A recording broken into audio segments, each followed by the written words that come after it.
بسم اللہ الرحمن الرحیم۔ سامعین ذوالوقار، آپ حضرات درس حدیث سماعت کر رہے ہیں اور آج ہماری کتاب سے ریاض الصالحین سے حدیث نمبر جو ہے وہ 645 ہے۔ سیدنا انس بن مالک رضی اللہ عنہ سے مروی ہے، وہ فرماتے ہیں کہ میں رسول اللہ صلی اللہ علیہ وسلم کے ساتھ جا رہا تھا اور حضور نبی کریم صلی اللہ علیہ وسلم کے جسم مبارک کے اوپر موٹے کنارے والی نجرانی چادر تھی۔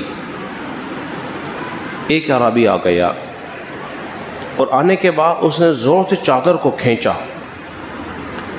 جس سے آپ علیہ الصلوۃ والسلام کی گردن مبارک پر نشان آ گئے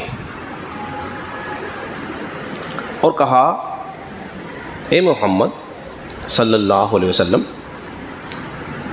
اللہ نے جو مال آپ کو دیا ہے نا، اس میں سے مجھے بھی آپ عطا کریں۔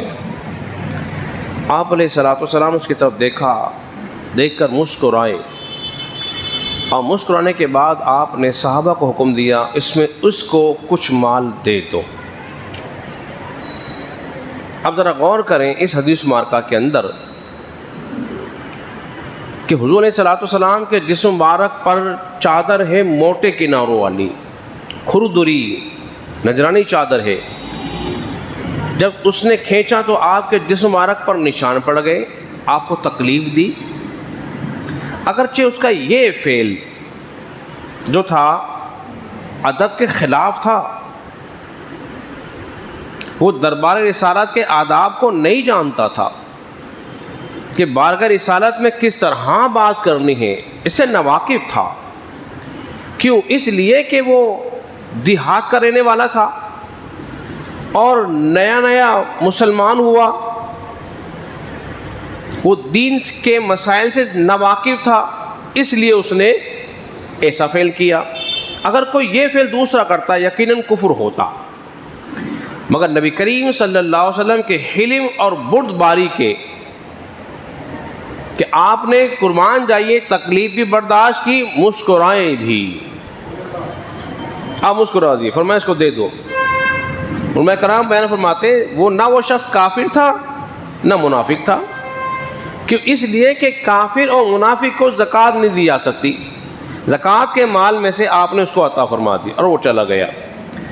حضرات محترم، ہمیں اس حدیث سے ایک بات یہ بھی معلوم ہوئی، اگر کوئی بڑا ہو، بادشاہ ہو یا بڑا ہو، اگر اس کے ساتھ رویہ اس کی رعایا میں سے کوئی سخت اختیار کر لے، اس بڑے بادشاہ کو چاہیے کہ وہ تحمل کا مظاہرہ کرے، بردباری کا مظاہرہ کرے، حلم کا مظاہرہ کرے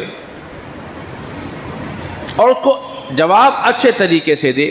اسی طرح بعض لوگ ایسے ہوتے ہیں جو آ جاتے ہیں، بڑے سخت لہجے میں بات کرتے ہیں اور ہم کہتے ہیں یہ تو بالکل جاہل ہے، اس کو بات کرنے کی تمیز نہیں ہے۔ ہوتا یہ ہے کہ اس کا لب و لہجہ ہی ایسا ہوتا ہے، وہ جس ماحول میں اس کی پرورش ہوئی ہے وہاں اس میں اسی طرح ہی بات کی جاتی ہوگی، تو اس کی وجہ سے اس کے لب و لہجے میں سختی آ جاتی ہے۔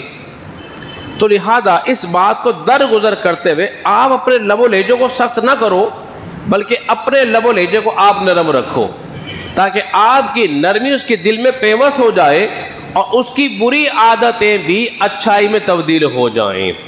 جب اس طرح رویہ رکھیں گے تو انشاءاللہ تبارک و تعالیٰ آپ کی تبلیغ کا، آپ کی شخصیت کا دوسرے پہ اثر پڑے گا اور اس کی شخصیت بھی نکھرنا شروع ہو جائے گی۔ اللہ رب العزت کی بارگاہ میں دعا کریں کہ اللہ تبارک و تعالیٰ ہم سب کو سمجھنے اور عمل پیرا ہونے کی توفیق عطا فرمائے۔